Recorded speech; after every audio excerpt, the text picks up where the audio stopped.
Ready হয়ে গেছি, এবার বেরিয়ে পড়েছি এক জায়গায়। চলুন আপনাদের দেখাবো আমরা কোথায় যাচ্ছি। এই যে ছেলে ঘুমাচ্ছে, একটু রেডি। হ্যালো এভরিওয়ান, কেমন আছেন আপনারা সবাই?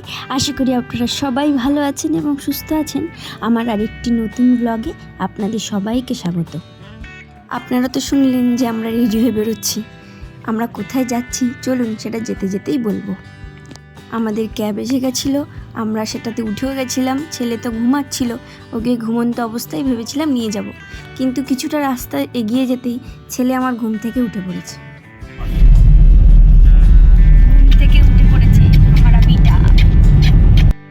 এই যে আমরা পৌঁছে গেছি মাত্র 1 ঘন্টার মধ্যে। আপনারা বুঝতেই পারছেন আমরা কোথায় এসেছি। আমরা এসেছি রিঙ্কু দিদের বাড়িতে।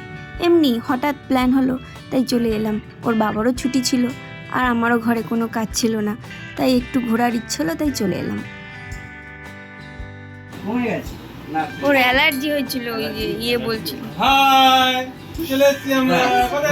সারা রাস্তা ভুলভাল কাজ করেছি।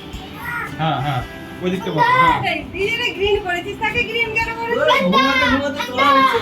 তোলা হয়নি, ঘুমাতে ঘুমাতে গাছ।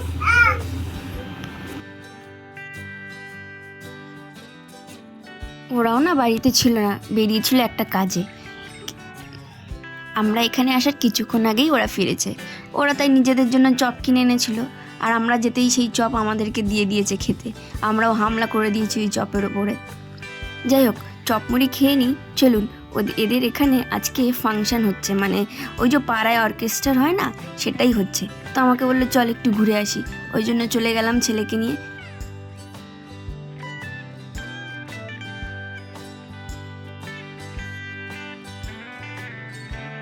গিয়ে দেখলাম ভালোই গান বাজনা হচ্ছে, আর সেই তালে তালে আমার ছেলেটাও একটু নাচ করে দিল।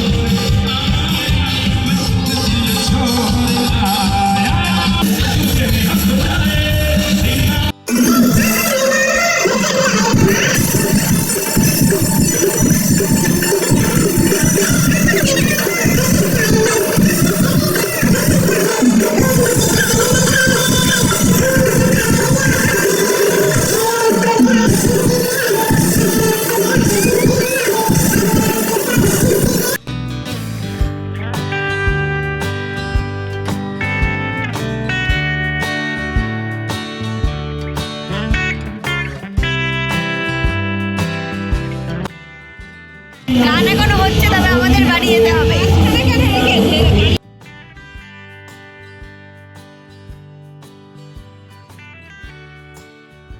ওই দেখুন, ওকে নিয়ে চলে এসেছিলাম, কিন্তু ও বেটা আবার যেতে চাইছে, কিছুতেই শুনবে না। যতবার আমরা ওকে ঘরে নিয়ে যাচ্ছি, ও বলছে যে না, ওখানেই যাবে। তাই জন্য ওই দাদাটা আবার ওকে নিয়ে গেল। ওখানে গিয়ে কিছুক্ষণ দাদাটার সাথেও নাচ করে নিল।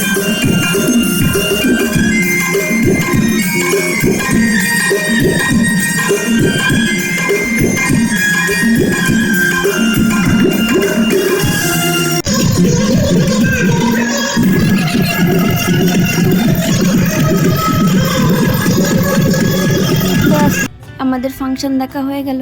এখানে এলে বেশ ভালোই লাগে, আড্ডাই আর কি, কত রকমের গল্প, খুব মজা হয়। বাড়ি যাওয়ার ইচ্ছা থাকে না, কিন্তু কিছু করার নেই। ডুগ্গুটাও একটু খেলার সাথী পায়, আর সাথে আমার ছেলেটাও। লোকজন তো খুবই ভালোবাসে, ও একজন খেলার সাথী পেয়ে যায়।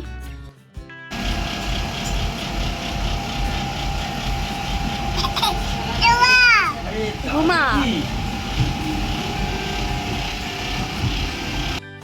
চলুন এবার বাড়ি ফেরার পালা। আমাদের ক্যাবও এসে গেছে, এবার একে একে আমরা ক্যাবে উঠে পড়বো আর রওনা দেব বাড়ির দিকে।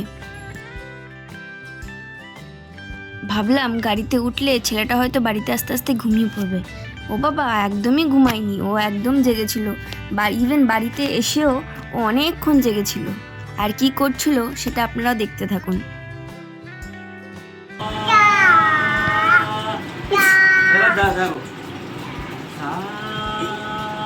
ব্যাস আমরা বাড়ি পৌঁছে গেছি। এবার দেখুন দুজনের কাণ্ড। দুজন বসেছে হারমোনিয়াম নিয়ে। তখন ঘড়িতে বাজে 1:45। পাপা গান করো।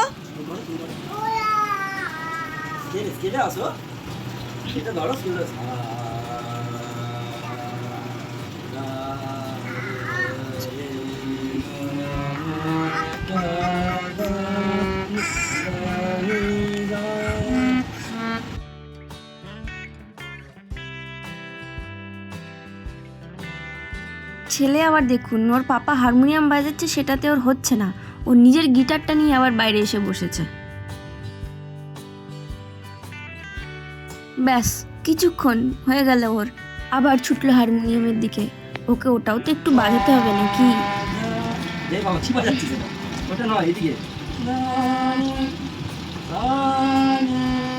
এত রাতের বেলা ঘুম নেই, নিদ্রা নেই, এইসব করছে। কি যে বলবো, ওরা ওদিকে করছে করুক। আমি তাহলে ভিডিওটা আজকে এখানেই শেষ করছি। আবার আপনাদের সাথে দেখা হবে পরবর্তী একটি ব্লগে। আপনারা সবাই ভালো থাকবেন, সুস্থ থাকবেন এবং সাবধানে থাকবেন। ভিডিওটা ভালো লেগে থাকলে অবশ্যই কমেন্ট করবেন এবং একটি লাইক করে দেবেন। ধন্যবাদ।